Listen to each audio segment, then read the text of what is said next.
Hello everyone, I'm Rankaj Kumar. You must welcome in my YouTube channel Technical Civil Engineering. Friend, in this video हम लोग are over के RCC structure design के part 3 जिसमें आपका 51 से लेकर 75 MCQ solve होंगे। फ्रेंड, इसके पहले इसका पार्ट 1, पार्ट 2 और जो आर ओवर के बहुत सारे जो टॉपिक हैं जैसे आपका strength of material, steel structure और थ्योरी ऑफ स्ट्रक्चर के कुछ पार्ट की वीडियो बनाए हैं और इन सभी के सेपरेट प्लेलिस्ट बना है इस चैनल पर, जिससे आप जाकर इन सभी वीडियो को एक्सेस कर पाएंगे। फ्रेंड्स, आपसे एक छोटा सा रिक्वेस्ट है, यदि आप इस चैनल पर नए हैं तो इस चैनल को सब्सक्राइब करें और जो बगल में बेल आइकन बटन है उसको प्रेस करें, जिससे आपको लेटेस्ट नोटिफिकेशन मिलेगा जैसे हम वीडियो अपलोड करेंगे। तो चलिए फ्रेंड, इस वीडियो को स्टार्ट करते हैं। The first question of this video, board a T beam behave as a rectangular beam of a width equal to its flange if its neutral axis. मतलब board आए कोई टी बीम सेक्शन है तो वो कब एक रेक्टेंगुलर सेक्शन के जैसे बिहेव करेगा। ठीक है, यदि उसका जो मतलब आप टी सेक्शन बीम का देखे होंगे तो ये आपका टी सेक्शन बीम है यहाँ पे टी टाइप का, और या इसको बोलते हैं आपका डीएफ मतलब डेप्थ ऑफ फ्लैंज। यदि हम इसको न्यूट्रल कैसे इसको जानेंगे कि जो आपका टी बीम है वो क्या है, आपका एक रेक्टेंगुलर सेक्शन उसके जैसा बिहेव मतलब करेगा। तो इस टी बीम सेक्शन का हम लोग क्या न्यूट्रल एक्सिस निकालते हैं, एक्सिव निकालते हैं। ठीक है, एक्सिव लिमिट हम निकालते हैं। यदि एक्सिव लिमिट लेस देन डीएफ हो जाएगा मीन्स इसका डेप्थ ऑफ फ्लैंज हो जाएगा। इसका मीन्स जो आपका न्यूट्रल एक्सिस है कहीं इसके स्लैब में के लाइज करे, इसके फ्लैंज में लाइज करेगा तो क्या हो जाएगा आपका, ये आपका एक रेक्टेंगुलर बीम जैसा बिहेव करेगा। सो आपका आंसर क्या हो जाएगा यहाँ पे, ए हो जाएगा। ठीक है, A will be the right option. लेकिन अगर आपका जो एक्सिव लिमिट है, एक्सिव लिमिट क्या हो जाएगा, ग्रेटर देन इसका डीएफ हो जाएगा। मीन्स जो आपका स्लैब दिया हुआ है यहाँ पे, स्लैब सेक्शन का डीएफ से क्या ग्रेटर हो जाएगा। मतलब आपका न्यूट्रल एक्सिस है वो कहीं पे वेव में लाइव करेगा। ठीक है, जो आपका टी बीम के वेव में लाइव करेगा। तो इसके दो ठो कंडीशन होते हैं। मीन्स आपका कंडीशन फर्स्ट होता है जब आपका एक्सिव वैल्यू, ठीक है, एक्सिव वैल्यू आपका ग्रेटर देन डीएफ हो जाए, और जो डीएफ हो जाएगा, डीएफ मतलब फ्लैंज ऑफ डेप्थ, ये आपका लेस देन 3/2 हो जाएगा, 3/2 इंटू एक्सिव हो जाएगा।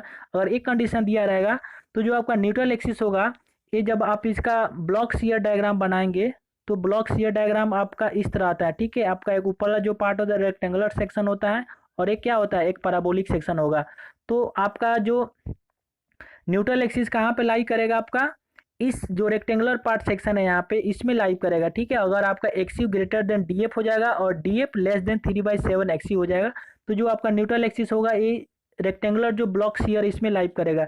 यदि आपका जो डीएफ एक कंडीशन सेम ही रहेगा, एक्सिव ग्रेटर देन डीएफ हो जाएगा। ठीक है, और डीएफ ग्रेटर देन आपका 3/7 एक्सिस से हो जाएगा। ठीक है, तो ये आपका जो लिमिट जो आपका न्यूट्रल एक्सिस कहाँ पे लाई करेगा, इसके जो पैराबोलिक सेक्शन होते हैं इसमें लाइव करेगा। ठीक है, तो फ्रेंड ये अदर इसके टू कंडीशन होगा, लेकिन जो क्वेश्चन में पूछ रहा है कि T beam behave as a rectangular beam, जो टी बीम सेक्शन है वो रेक्टेंगुलर बीम कब मतलब बिहेव करेगा, तो क्या हो जाएगा, remain with in the flange. जब इसका न्यूट्रल एक्सिस इसके जो आपका जो फ्लैंज में रहेगा तो आपका क्या करेगा, एक रेक्टेंगुलर बीम जैसा बिहेव करेगा। सो आपका answer A will be the right option. Next question, बोला if the neutral axis of a T beam is below the slab. ठीक है, जो न्यूट्रल एक्सिस आपका टी बीम दिया हुआ है is below the slab the relationship between the flange with.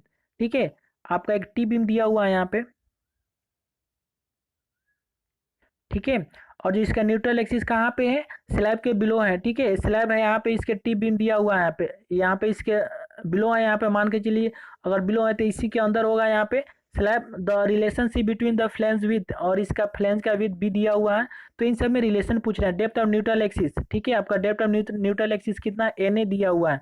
ठीक है, थिकनेस आपका दिया हुआ है, स्लैब का डीएस दिया हुआ है, डीएस दिया हुआ है यहाँ पे, स्मॉल डी दिया हुआ है। Effective depth of the diameter, total यहाँ से लेकर इफेक्टिव डेप्थ कितना दिया हुआ है, इसका डी दिया हुआ है।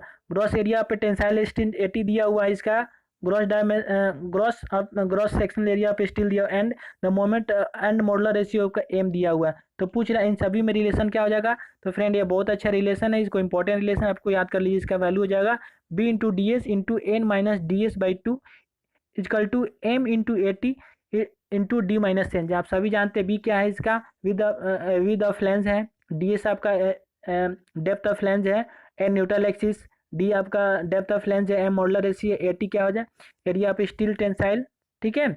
और आपका डी माइनस एन डी क्या इफेक्टिव डेप्थ है, और एन आपका न्यूट्रल एक्सिस। सो आपका C will be the right option. Next question बोल रहा है यहाँ पे the depth of the centre of gravity, ठीक है, पूछ रहा है कि डेप्थ, बोल रहा है कि depth of centre of gravity Y T of a resultant compressive stress, ठीक है, जो कंप्रेसिव स्ट्रेस है रिजल्टेंट का उसका डेप्थ दिया हुआ है, ठीक है। Stress from the compressive edge of a T beam specify in question 14.52 is given by, जो इसके पहले वाला जो क्वेश्चन दिया हुआ है उसमें टोटली इसका जो आपका जो नोटेशन दिया हुआ, जैसे आपका एन न्यूट्रल एक्सिस हो गया, डी एस आपका डेप्थ ऑफ फ्लेंज होगा, उन सभी को हम लोग यूज करके इसका पूछ रहे हैं depth of centre of gravity Y T क्या, वाई बार क्या हो जाएगा। तो फ्रेंड आपको इसको ये भी याद करने वाला है, वाई बार क्या हो जाएगा 3n-2ds/2n-ds इंटू ds/3 हो जाएगा, ठीक है। यही आपका D will be the right option. Friend ये आपका जो आई एस को से टोटली वैल्यू लिया गया और कुछ वैल्यू का यहाँ पे डिराइव किया है, जिसे आप जाकर थ्योरी सेक्शन में अच्छे से देख सकते हैं यहाँ पे, ठीक है। नेक्स्ट क्वेश्चन यहाँ दिया हुआ if 80 is the gross area of steel in A tension, ठीक है, बोल रहा है कि जो 80 क्या है, 80 is the gross area of steel, जो स्टील उसमें प्रोवाइड कर, जो रेनफोर्समेंट प्रोवाइड करते हैं वही उसी का एरिया 80 दिया हुआ है। D is the effective depth of the beam, और डी क्या है इसका इफेक्टिव डेप्थ ऑफ बीम दिया हुआ है, ठीक है। And Y bar is the depth of the centre of gravity of the resultant compressive, जो कंप्रेसिव सेक्शन इसका होता है यहाँ पे एक होता है टेंसाइल, एक होता है आपका कंप्रेसिव सेक्शन का क्या वहाँ पे सेंटर ऑफ ग्रेविटी दिया हुआ है। Resultant compressive the moment of resistance M of the beam is given by, तो मोमेंट ऑफ रेजिस्टेंस पूछ रहा है आप तो जानते हैं जब मोमेंट आप निकालते हैं तो क्या होता है फोर्स इनटू आपका डिस्टेंस होता है, तो वहीं पे आपका एफ देखिए, एफ यहाँ पे दिया स्ट्रेस दिया हुआ है यहाँ पे, एफ यहाँ पे क्या पे स्ट्रेस है, और एरिया एटी क्या है टेंसाइल स्टील एरिया है, ठीक है, उसका एरिया हुआ है। तो आप क्या होगा देखेंगे force into a D Y by lever, हम इसको मानते हैं यहाँ पे, तो डी माइनस वाई और ए टी इंटू एफ हो जाएगा। लेकिन देखिए ए बी और ए बी दोनों ऑप्शन सही है, लेकिन आप इन दोनों में से कोई भी आप एज्यूम कर सकते हैं। इसमें देखें जो आर ओवर में बहुत सारे जो ऑप्शन क्या है यहाँ पे डिसमैच है, मतलब दोनों तीनों ऑप्शन सेम दे देता है या कुछ अलग दे, इसमें बहुत सारे मिसप्रिंट है, तो आप किसी को मान सकते हैं, लेकिन सी भी मान सकते हैं, सी दिया हुआ है तो आपको क्या हो जाएगा C will be the right option, ठीक है। नेक्स्ट क्वेश्चन बोल रहा है कि an intermediate T beam reinforced with 2 layers of tensile steel with clear cover 30 centimetre encased, मतलब इनकास्टेड है, मतलब कोई स्लैब बना है तो उसका कितना 30 सेंटीमीटर उसका डेप्थ इसको एज्यूम मान सकते हैं, ठीक है, इनकास्टेड हुआ है। With the floor of A hall, ठीक है, हॉल का लंबाई कितना 12 मीटर इंटू 7 मीटर दिया हुआ, is space at 3 metre from the adjoining beam, ठीक है, and if the width of the beam is 20 metre, और जो इसका विद ऑफ बीम में कितना 20 सेंटीमीटर दिया हुआ है, तो बोल रहा है कि the breadth of the flange, तो उस जो ब्रेथ ऑफ द फ्लेंज का जो ब्रेथ क्या होगा इसका, ठीक है। तो इसका कंडीशन होता है, कंडीशन का इसको तीन ठो हम इसका कंडीशन मानते हैं जब ब्रेथ ऑफ विच निकालते हैं, अगर इतना सब दिया रहेगा इसमें, तो पहला होता है आपका एक नंबर मानते हैं हम कि 1/3 इंटू इफेक्टिव स्पान, ठीक है, पहले पहले बताते हैं किस टाइप का सेक्शन होगा फ्रेंड, आपका इस टाइप का सेक्शन होगा, ठीक है, इस टाइप का कोई इंटरमीडिएट यहाँ पे आपका क्या दिया हुआ है, एक आपका यहाँ पे टी बीम सेक्शन दिया हुआ है, तो ये आपका 12 मीटर दिया हुआ है, आपका कितना 7 मीटर दिया हुआ है, तो इसका हम लोग क्या फर्स्ट कंडीशन एज्यूम करते हैं इसमें, और जो कंडीशन दिया हुआ है तीनों में मिनिमम होगा, वहीं आपका क्या हो जाएगा the breadth of the flange हो जाएगा। पहला होता है 1/3 इंटू इफेक्टिव स्पान, ठीक है, 1/3 इंटू इफेक्टिव स्पान, तो इफेक्टिव स्पान कितना हो जाएगा आपका 12 मीटर, तो इसको मीटर में आपका सेंटीमीटर पूछ रहा है तो कन्वर्ट करेंगे तो कितना हो जाएगा 1/3 इंटू 1200 हो जाएगा, तो इसको मल्टीप्लाई डिवाइड कीजिएगा 3 से, आपका कितना 400 सेंटीमीटर आ जाएगा, ठीक है। सेकेंड कंडीशन होता है आपका इसका कि हम लोग लेते हैं सेंटर टू सेंटर, ठीक है, centre to centre distance of a beam, तो बोल रहा है यहाँ पे देखिए आप दिया हुआ है यहाँ पे space 3 metre from adjoining beam, मतलब सेंटर टू सेंटर डिस्टेंस कितना होगा यहाँ पे 3 मीटर दिया हुआ है, मतलब 3 सेंटीमीटर हो जाएगा, समझ में आया। उसके बाद जो थर्ड कंडीशन होता है ये आपका होता है 12 टाइम्स, ठीक है, 12 टाइम आपका क्या होता है depth of the flange, depth of the flange कितना दिया हुआ है इसमें बोल रहा है 30 सेंटीमीटर इन कास्ट दिया हुआ है, मतलब आपका डेप्थ हो जाएगा 30 सेंटीमीटर दिया हुआ है, ठीक है, तो 12 into depth of flange plus with of beam, with of beam कितना दिया हुआ है 20 सेंटीमीटर दिया हुआ है, समझ में आया, आपका तीन तो कंडीशन हो गया। जब इसको आप सॉल्व करेंगे कितना आ जाएगा 176 आ जाएगा सेंटीमीटर आ जाएगा। तो फ्रेंड इन तीनों में जो मिनिमम लेते हैं तो देखिए यहाँ पे 400 दिया हुआ है, यहाँ पे 300 दिया हुआ है, यहाँ पे 176 दिया हुआ है, तो आपका राइट आंसर क्या हो जाएगा, 176 हो जाएगा। सो आपका आंसर क्या हो जाएगा, C will be the right, C will be the right answer, 176 centimetre the width breadth of the flange. ठीक है, नेक्स्ट क्वेश्चन बोल रहा है कॉलम में be made of plain concrete if their unsupported length do not exceed their least lateral dimension. बोले जो column होता है आपका प्लेन, ठीक है, प्लेन कंक्रीट मतलब क्या होता है, उसमें हम लोग रेनफोर्स प्रोवाइड नहीं किए, उसको पीसीसी बोलते हैं। ठीक है, प्लेन आप उसको क्या बोलते हैं कि प्लेन कंक्रीट बोलते हैं। तो आपका आंसर हो जाएगा 4 टाइम्स। ठीक है, तो आपका answer C will be right answer, आपका 4 टाइम्स हो जाएगा। कॉलम में भी made of plain concrete if their unsupported length do not exceed. ठीक है, उसका जो अनसपोर्टेड लेंथ है do not exceed their least lateral dimension. Friend इसका लिस्ट लेटर डायमेंशन क्या होता है, मान के चलिए कोई आपका कलम दिया हुआ है, ठीक है, आपका कोई कलम दिया हुआ है, जैसे आपका मान के चलिए यहाँ पे 200 दिया हुआ है और ये आपका 300 दिया हुआ है, तो इसमें लिस्ट लेटर कौन हो जाएगा, 200 हो जाएगा। इसी को हम लिस्ट लेटर डायमेंशन बोलते हैं। तो इसी का कितना होना चाहिए, 4 टाइम्स होना चाहिए। सो आपका answer C will be right option. Next question बोल रहा है as per IS 456 the reinforcement in a column should not be less than. मतलब जो इसमें हम कॉलम में जो रेनफोर्समेंट प्रोवाइड करते हैं, एक मैक्सिमम होता है वैल्यू, एक मिनिमम लिमिट होता है। ठीक है, उस लिमिट से ना मिनिमम प्रोवाइड करते हैं ना मैक्सिमम प्रोवाइड करते हैं। जब IS कोड देखेंगे यहाँ पे जो मिनिमम रेनफोर्समेंट प्रोवाइड करते हैं वो क्या होना, 0.8 times of the cross sectional area. अगर जो कॉलम का क्रॉस सेक्शन एरिया होता है उसके 0.8 टाइम्स हम मिनिमम लेते हैं और मैक्सिमम कितना लेते हैं, 6% ऑफ द क्रॉस सेक्शन। जो जितना क्रॉस सेक्शन होता है कलम का उसके 6% आपका मैक्सिमम होना चाहिए और मिनिमम 0.8 होना चाहिए। और इन दोनों के बीच के हम लोग क्या करते हैं, उसमें RCC हम लोग प्रोवाइड करते हैं, रेनफोर्स सॉरी जो आपका स्टील और बार उसमें प्रोवाइड करते हैं। सो आपका आंसर देखेंगे तो इसमें कोई मैच नहीं कर रहा है। ऑप्शन ए बोल रहे हैं 5% एंड नॉट मोर देन 5%, 0.5% और 5%, 0.6% एंड 6%, 7%, 0.7 और 7%, 0.8% एंड 8% और नॉन ऑफ दिस। तो दोस्तों आप देखते हैं नॉन ऑफ दिस भी ऑप्शन दिया हुआ है, लेकिन आर और में आपका ए दिया हुआ है, लेकिन क्या है, गलत है। तो आप इसको नॉन ऑफ दिस भी आंसर लगा सकते हैं। तो आप समझ गए, उस हिसाब से जो एग्जाम में आएगा क्वेश्चन, अगर इस टाइप दिया नहीं रहेगा वहाँ पे, इसके कुछ जो करेक्ट करके वहाँ पे दिए रहेंगे। ठीक है, नेक्स्ट क्वेश्चन। नेक्स्ट क्वेश्चन बोल रहा है यहाँ पे the diameter of longitudinal bar of a column should never be less than. ठीक है, जो हम लोग लंगिट्यूडनल जो बार प्रोवाइड करते हैं कॉलम में क्या होता है, दो टाइप के होते हैं, एक ट्रांसवर्स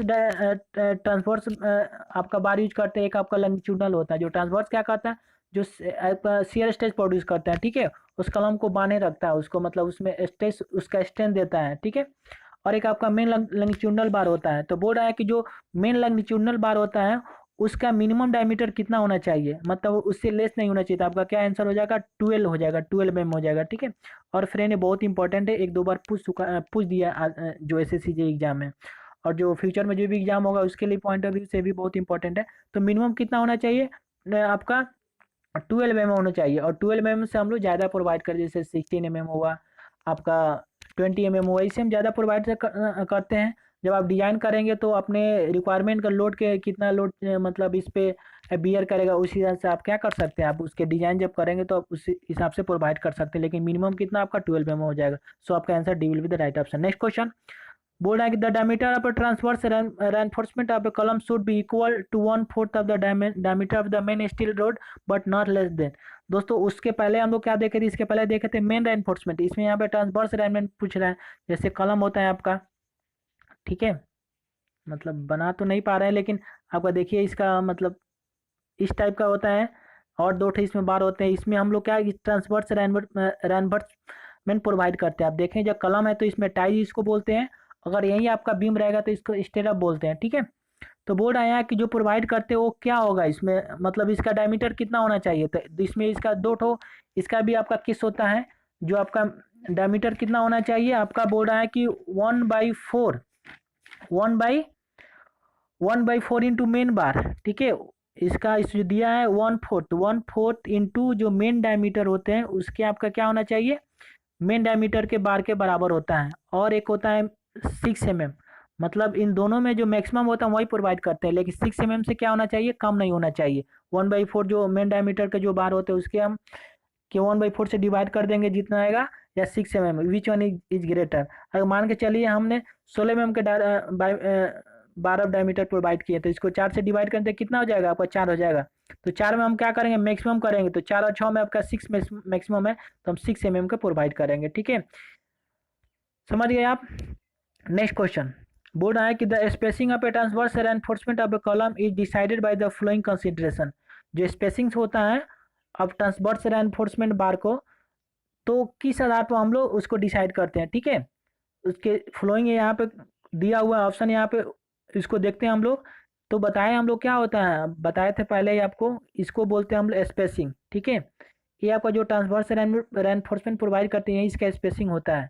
तो ये कितना होगा, ठीक है, कितना होना चाहिए, तो इसके यहाँ पे दिया हुआ है कुछ केसेस। यहाँ पे ऑप्शन ए दिया the least lateral dimension of the column, जो भी आपका लिस्ट लेटर डायमेंशन कॉलम होना चाहिए उतना होना चाहिए। ऑप्शन बी दिया 16 time the diameter of the smallest longitudinal reinforcement rod in the column, और कितना होना चाहिए जो 16 टाइम्स, ठीक है, आपका 16 टाइम्स इंटू एफ मेन, मतलब उसमें लॉन्गिट्यूडनल वही होता है उसके इतना होना चाहिए।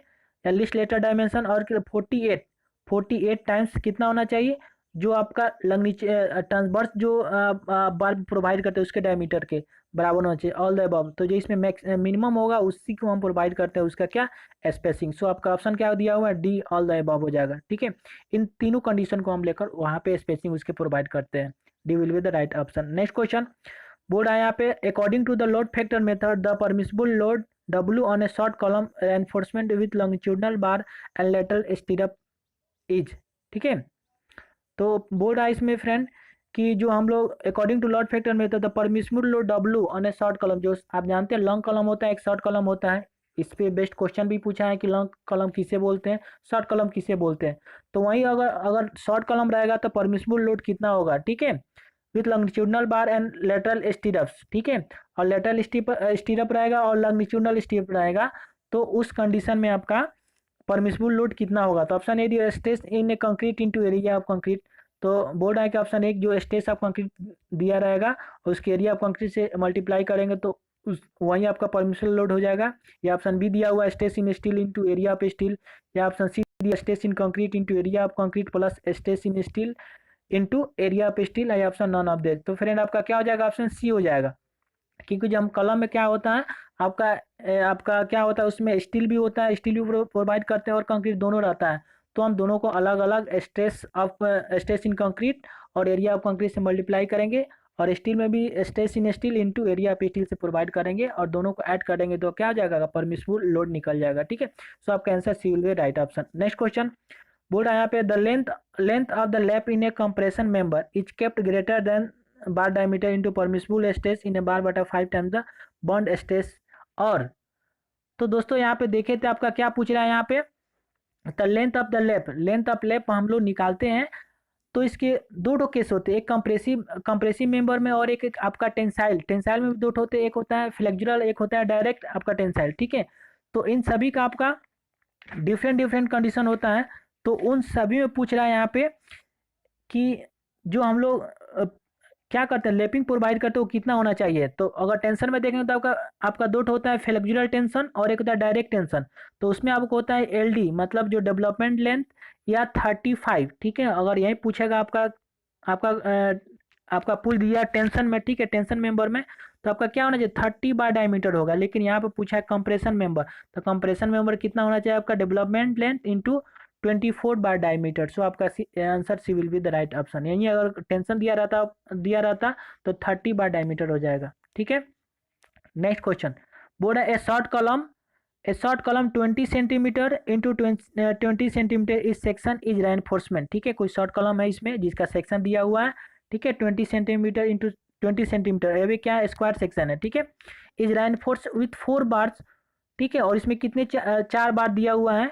उस area of cross section is 20 centimetre square, और प्रत्येक का area of cross section steel जो प्रोवाइड किया कितना है 20 स्क्वायर सेंटीमीटर स्क्वायर है, ठीक है। If the permissible compression stress in concrete and steel, और बोला जो परमिसिबल कंप्रेसिव हम लोग दे रहे हैं किसमें आपका कंक्रीट में और स्टील में, ये आपका रेस्पेक्टिवली कितना है 40 kg पर सेंटीमीटर स्क्वायर और एंड 300 kg पर centimetre square. The shape load on the column should not exceed, ठीक है। तो फ्रेंड इसके पहले एक फार्मूला देखे थे हम लोग, क्या होता है परमिसिबल लोड या शेप लोड इसको बोल सकते हैं हम लोग। तो आपका क्या हो सकता है जब निकालेंगे यहाँ पे तो आपका हो जाएगा P=2 हो जाएगा आपका stress in compressive stress in concrete into area of concrete, ठीक है। प्लस परमिसिबल स्ट्रेस इन आपका किस में आपका हो जाएगा स्टील में इनटू एरिया ऑफ स्टील जो प्रोवाइड कर रहे हैं हम लोग ST। तो इसको जो हम निकालेंगे वैल्यू यहाँ पे रखेंगे तो क्या हो जाएगा आपका कंप्रेसिव स्ट्रेस कितना दिया हुआ है यहाँ पे आपका कंक्रीट में दिया 40 kg पर सेंटीमीटर स्क्वायर इनटू एरिया, मतलब आप देखेंगे यहाँ पे जो कलम का सेक्शन दिया उसमें आपका कंक्रीट भी हो जाएगा और एरिया ऑफ स्टील भी हो जाएगा। तो एरिया ऑफ स्टील माइनस कर देंगे तो क्या हो जाएगा आपका एरिया ऑफ कंक्रीट निकल जाएगा, तो माइनस कितना हो जाएगा 80 हो जाएगा। ठीक है, 4 बार दिया हुआ जिसका प्रत्येक का कितना सेक्शन क्रॉस सेक्शन एरिया 20 दिया हुआ है, तो 4 से मल्टीप्लाई करेंगे तो 80 हो जाएगा। प्लस आपका 300 क्या दिया हुआ है कंप्रेसिव स्ट्रेस इन स्टील में दिया हुआ इनटू आपका कितना हो जाएगा 80 हो जाएगा, 80 हो जाएगा। मतलब जब इन दोनों का वैल्यू निकालेंगे तो कितना हो जाएगा आप सबका, जब इसको हम लोग सॉल्व करेंगे तो आपका वैल्यू आ जाएगा 36,800। ठीक है, 36,800। तो दोस्तों इसमें देखेंगे ऑप्शन कोई नहीं दिया हुआ, लेकिन इसके अबाउट दिया है 41,200 kg दिया हुआ है और आंसर बी भी दिया हुआ है। तो आपका आंसर क्या कर सकते हैं बी हो जाएगा, इसको कंसीडर कर सकते हैं। लेकिन फ्रेंड इसमें नॉन ऑफ दिस भी दिया हुआ ऑप्शन, लेकिन एग्जाम में जो आएगा इसमें बहुत सारे कुछ मिसप्रिंट दिया हुआ है यहाँ पे। ठीक है, ऑप्शन में भी देख सकते हैं जो 4 ऑप्शन दिया हुआ है तो 3 ठो ऑप्शन इसका सेम दिया हुआ है, सिमिलर दिया हुआ है और एक नॉन ऑफ दिस दिया हुआ है। लेकिन जो एग्जाम में आएगा आपको उसके क्वेश्चन को मॉडिफाई करके कुछ उसमें कुछ संशोधन करते हैं, उसमें कुछ उस हिसाब से देते हैं। ठीक है, तो आपका आंसर यहाँ बी कंसीडर कर लेंगे, लेकिन नॉन ऑफ दिस भी लगा सकते हैं, लेकिन जो 12 में आपका बी दिया हुआ है। तो चलिए फिर नेक्स्ट क्वेश्चन देखते हैं। यहाँ पे a column is regarded as long column if the ratio of its effective length and lateral dimension exceed. Friend पूछ रहा है यहाँ पे कि हम लोग जो लॉन्ग कॉलम कब बोलेंगे इसको और एक शॉर्ट कॉलम कब बोलते हैं इसके, तो इसके भी कंडीशन होता है। और ये बोल रहा है the ratio of its effective length and lateral dimension, और बोल रहा है कि जो इफेक्टिव लेंथ और लेटरल डायमेंशन के अकॉर्डिंग बताना है आपको। तो आप जानते हैं कि रेशियो ऑफ इफेक्टिव लेंथ बटा लिस्ट लेटरल डायमेंशन क्या होता है आपका सिलेंडरनेस रेशियो बोलते हैं। तो उसी के बेस्ट पर बताना है आपको। सिलेंडरनेस रेशियो ना बोलकर आपको यहाँ पे आपको दिया है ratio of effective length to the length of lateral dimension. तो इस हिसाब से देखते हैं हम लोग तो क्या होता है, अगर लॉन्ग कॉलम किसे बोलेंगे हम लोग जब लेमडा के वैल्यू ग्रेटर देन 12 होगा, और शॉर्ट कॉलम कब बोलेंगे जब लेस देन 12 होगा। तो फ्रेंड एक्चुअली IS कोड में यही दिया हुआ है, लेकिन जो ऑप्शन में दिया हुआ है 12 कहीं दिया ही नहीं है।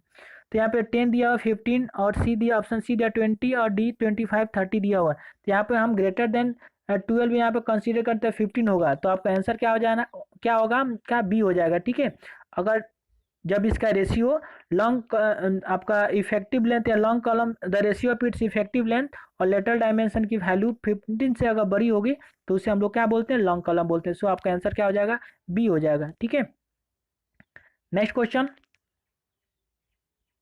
बोल रहा है the size of a column is reduce above the floor the main bars of the column are. बोल रहा है कि the size of the column is reduce above the floor, मतलब कोई फ्लोर यहाँ पे आप देखेंगे फ्लोर बनाते जब उसकी साइज को रिड्यूस करते हैं तो मेन बार में क्या कर सकते हैं। ठीक है, मेन बार को हम क्या कर सकते हैं, main bar of column are क्या हो सकता है उसमें। ऑप्शन ए दिया कंटिन्यूड अप, ठीक है उसको हम कंटिन्यू रख सकते हैं उसको। Option B bent inward at the floor level, उसको मतलब बेंड कर सकते हैं। ठीक है, इनवर्ड कर सकते हैं। Option C stop it just below the floor level and separate left bars provided, और क्या कर सकते हैं इन सभी में सेपरेट लेफ्ट प्रोवाइड के लिए हम लोग स्पेस छोड़ सकते हैं। Option D all the above. तो फ्रेंड क्या कर सकते हैं इन तीनों जो कंडीशन है इन सभी को हम कर सकते हैं। ठीक है, सो आपका answer D all the above हो जाएगा। Next question the pitch of the main bars in a simply supported slab should not exceed it's effective depth by. बोल रहा है जो पिच ऑफ द मेन बार, ठीक है जो मेन बार के जो पिच प्रोवाइड करते हैं सिंपली सपोर्टेड स्लैब में should not exceed it's effective depth कितना होना चाहिए इसके, तो 6 टाइम होना चाहिए। ठीक है, option D will be the right answer. ठीक है फ्रेंड, ये सब IS कोड में दिया हुआ है, वहाँ से डायरेक्ट वैल्यू उसमें वैल्यू दिया हुआ है, वहाँ से आप जाकर एक बार IS कोड को अच्छी तरह से उसको जो वैल्यू दिया उसको रिमेम्बर कर ले, या जैसे आप डिजाइन के कुछ सेक्शन जो डिजाइन के कुछ प्रॉब्लम सॉल्व करेंगे many times of problem solve करेंगे तो इस टाइप की वैल्यू आपको रिमेंबर हो जाएगी। ठीक है, तो आपका 66 का क्या हो जाएगा आंसर डी 6 टाइम हो जाएगा। Next question distribution reinforce in a simply supported slab is provided to distribute जो आप जानते हैं जो स्लैब में क्या होता है, एक होता है आपका मेन डिस्ट्रीब्यूशन बार और एक आपका होता है डिस्ट्रीब्यूशन रेनफोर्समेंट और एक होता है मेन बार होता है। तो बोर्ड है जो डिस्ट्रीब्यूशन रेनफोर्समेंट होता है वो क्या प्रोवाइड करता है, आप देखे होंगे स्लैब होगा आपका, स्लैब तो इस टाइप क्या प्रोवाइड रेनफोर्समेंट प्रोवाइडमेंट होता है, ठीक है। तो ये आपका डिस्ट्रीब्यूटरी रेनफोर्समेंट हो गया। तो वही बोल रहा है कि क्या करते हैं, ठीक है, इनका फंक्शन क्या है इसका स्लैब में।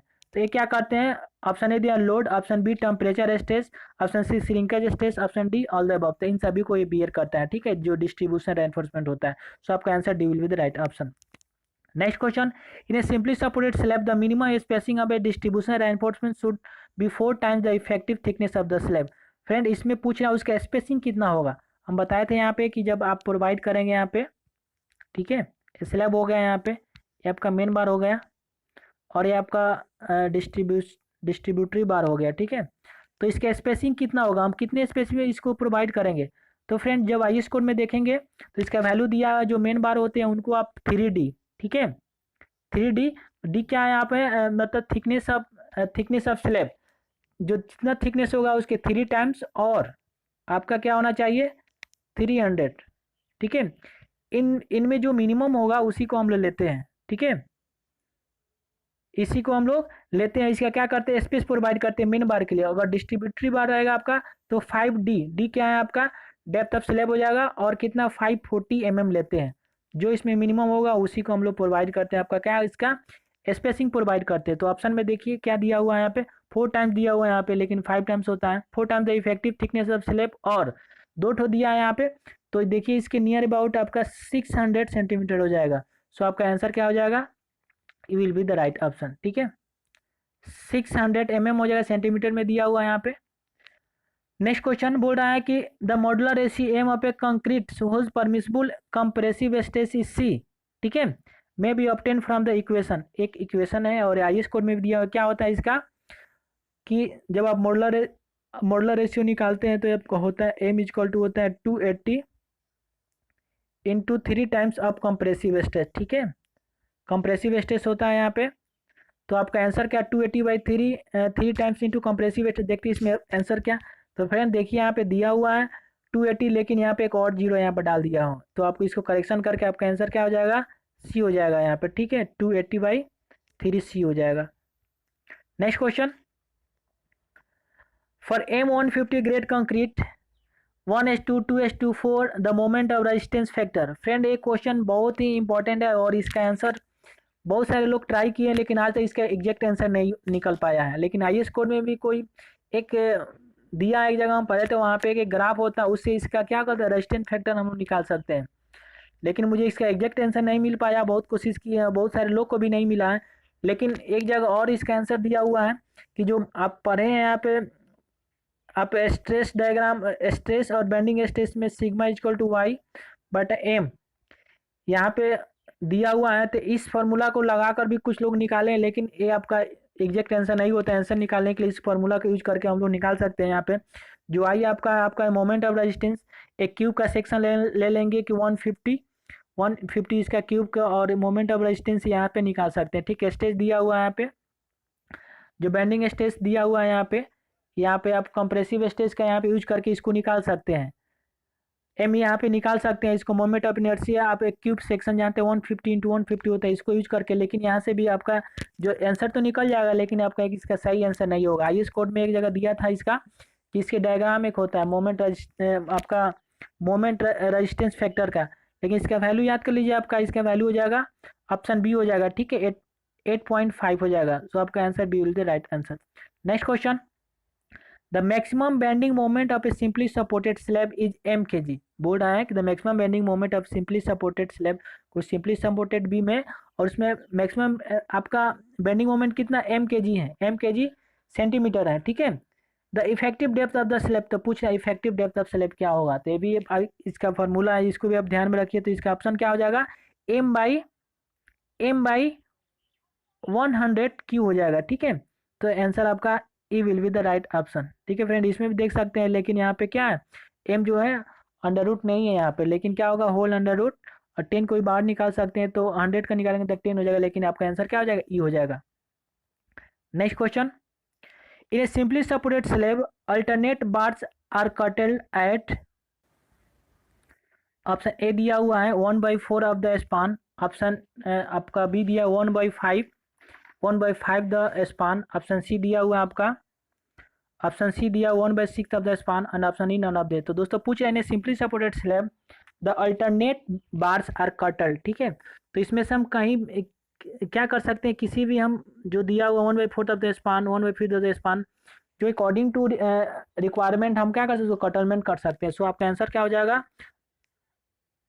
ऑप्शन डी दिया 1/4 ऑफ द स्पान, सॉरी यहाँ पे 1/4 of the span 1/5 of the span, और ऑप्शन सी दिया है 1/6 of the span, option D 1/7 of the span, ठीक है। फ्रेंड हम जो आप IS कोड देखेंगे तो इसका कटलमेंट का आपका दिया एक एग्जैक्ट वैल्यू दिया है, ठीक है। सो आपका नॉन ऑफ देज हो जाएगा, ठीक है। ऑप्शन आपका क्या हो जाएगा,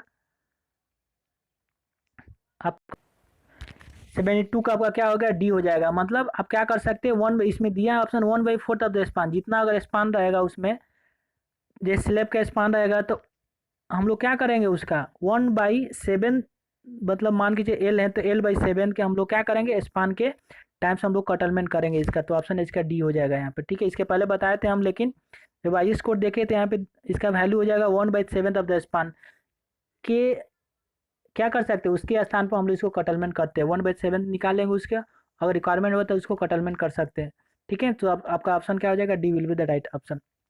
नेक्स्ट क्वेश्चन बोल रहा है यहाँ पे the floor slab of A building, the floor slab of A building is supported on A reinforcement cement bar, reinforcement cement floor beams, the ratio of end and intermediate span is kept।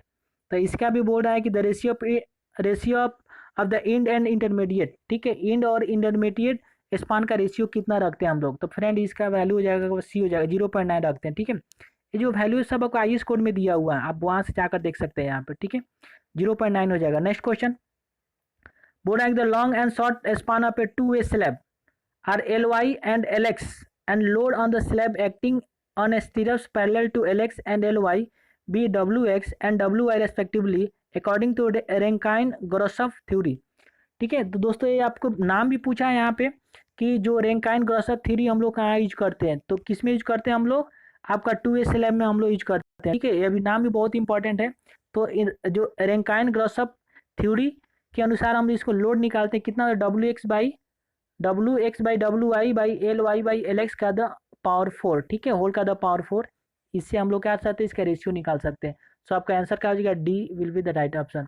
Next question बोल रहा है यहाँ पे the effective span of a simply supported slab is, effective span of simply supported का पूछा है। तो friend बहुत सारे जो इसके इफेक्टिव स्पान दिया रहेगा, अगर जैसे आपका कंटिन्यूअस बीम रहता है, आपका सिंपली सपोर्टेड रहेगा, आपका कैंटिलीवर भी रहेगा, तो क्या होगा।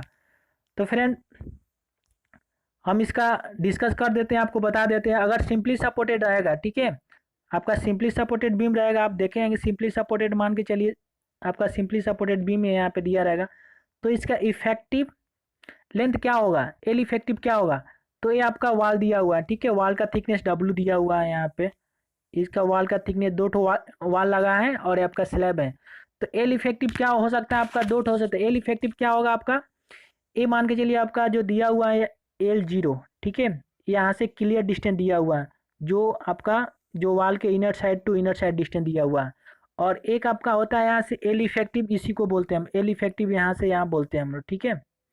मतलब आपका एल इफेक्टिव होता है जो वाल के जो आपके मिडिल में हो जाएगा, ठीक है, centre of one side wall to centre of second side wall, तो इसको हम एल इफेक्टिव बोलेंगे। तो एल इफेक्टिव क्या हो जाएगा आपका, अगर आपका वाल दिया रहेगा और यहीं पे आपका जो स्लैब का थिकनेस दिया रहेगा D दिया रहेगा, ठीक है, समझ में आ रहा है। तो आपका एल इफेक्टिव क्या हो जाएगा, मिनिमम क्या हो जाएगा L0, ठीक है, L0 प्लस आपका W, मतलब इसके हाफ और इसके हाफ W/2 कितना हो जाएगा, W हो जाएगा।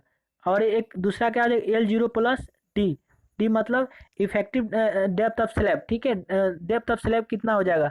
इन दोनों में जो मिनिमम होगा हम वही आपका एल इफेक्टिव लेंगे, ठीक है। तो क्वेश्चन देख लेते हैं एक बार, क्या बोल रहा है यहाँ, क्वेश्चन बोल रहा है कि the effective span the simply supported slab, answer क्या होगा, distance between the centre of the bearing, ठीक है, सेंटर ऑफ बियरिंग बोल रहा है, clear distance between the inner face of the वाल, ठीक है, इनर फेस बताया था आपका, इनर फेस बियरिंग वाल, इनर फेस ऑफ द वाल plus two the thickness of the वाल, मतलब बोल रहा है कि आपका कोई यहाँ से इसके इनर फेस, ठीक है, प्लस इसके 2 टाइम्स द विद, मतलब दोनों के जो थिकनेस दिया हुआ है दोनों को 2 टाइम्स, मतलब इसको इसको ऐड कर रहा है, तो एक क्या एल इफेक्टिव होगा। तो फ्रेंड हम बताए थे इसका एल इफेक्टिव ये नहीं हो, क्योंकि एल इफेक्टिव अब क्या होता है यहाँ से यहाँ तक होता है, ठीक है, इसके वन वाल के सेंटर टू दूसरे वाल के सेंटर से होता है, तो ये आपका नहीं होगा। Option C clear span plus effective depth of the slab, option C दिया हुआ आपका clear span plus effective depth of the slab, तो क्या हो जाएगा आपका ऑप्शन, आपका बताए थे हम कि एल इफेक्टिव आपका क्या हो जाएगा, इसका डेप्थ प्लस यहाँ से जो आपके एल इफेक्टिव, तो आपका यही हो जाएगा, ठीक है। तो clear span plus depth of the slab, so आपका आंसर क्या हो जाएगा, C will be the right option, और ऑप्शन नॉन ऑफ दिस दिया हुआ है, ठीक है। और ऑप्शन ए दिया हुआ है distance between the centre of the bearing, ठीक है, सेंटर ऑफ बियरिंग नहीं होगा, क्योंकि सेंटर ऑफ बियरिंग से लेंगे, अगर आपका वाल दिया रहेगा तो क्या हो जाएगा, सेंटर से लेंगे, ठीक है। तो सिर्फ बियरिंग दिया हुआ है, ये पता नहीं चल रहा है कि दोनों साइड कितना दिया होगा इसका, सो आपका आंसर क्या हो जाएगा, C will be the right answer. Friend अगर एक और कंडीशन, अगर आपका कांटिलीवर दिया रहेगा, तो जैसे कांटिलीवर आप जानते हैं, कांटिलीवर क्या होता है, वन साइड फिक्स रहता है, जैसे आप कांटिलीवर दिया हुआ है कोई यहाँ पे, तो इसमें क्या हो जाएगा आपका, तो L0 आप जानते हैं यहाँ पे L0 मतलब आपका क्या क्लियर स्पान हो जाएगा, प्लस अगर वाल दिया रहेगा तो ठीक है, यहाँ पे अगर आप इसका डेप्थ दिया हुआ है स्लैब का, तो क्या हो जाएगा L0 प्लस D/2 हो जाएगा, स्लैब का कितना हाफ हो जाएगा, ये आपका क्या हो जाएगा, आपका एल इफेक्टिव कांटिलीवर कंडीशन में। इसी तरह अगर कोई वाल दिया रहेगा, यहाँ पे वाल दिया रहता है तो क्या हो जाता है, इसका भी क्या होता है L0 प्लस W/2 हो जाता है, ठीक है, कांटिलीवर कंडीशन में। फिर आपका एक होता है कंटिन्यूअस स्लैब में, कंटिन्यूअस स्लैब जानते हैं इसमें क्या होता है, मोर देन आपका वन सपोर्ट होता है, ठीक है, आपका जैसे 2 हो जाएगा यहाँ पे, या मोर देन 1 स्पान होता है यहाँ पे, मोर देन 2 सपोर्ट होता है यहाँ पे। तो जैसे यहाँ पे आपका कंटिन्यूअस है, कंटिन्यूअस स्लैब है यहाँ पे, तो एक यहाँ पे आपका सपोर्ट हो गया, ए वाल हो गया, एक यहाँ पे हो गया, और मान के चलिए कि यहाँ पे हो गया, 3 तो दिया हुआ है, सबका थिकनेस कितना है, वाल ऑफ थिकनेस W दिया हुआ है यहाँ पे, और इसका डेप्थ कितना दिया, D दिया हुआ है। तो एल इफेक्टिव इसको कैसे निकालिएगा आप, इसमें भी जैसे कांटिलीवर में निकाले वैसे ही इसका भी हो जाएगा, ठीक है। एल इफेक्टिव क्या हो जाएगा, LW, ठीक है, L0 प्लस W/2 हो जाएगा, और L0 प्लस D/2 हो जाएगा, विच वन इज मिनिमम, ठीक है। तो फ्रेंड इस वीडियो का लास्ट क्वेश्चन था, ये वीडियो आप लोगों को कैसा लगा, कुछ बोलने में मुझे मिस्टेक हुआ होगा तो हम इसी जो नेक्स्ट वीडियो में कोशिश करेंगे सुधारने की। तो चलिए friend, thank you for watching this video, और फिर मिलते हैं आपसे एक नए वीडियो में।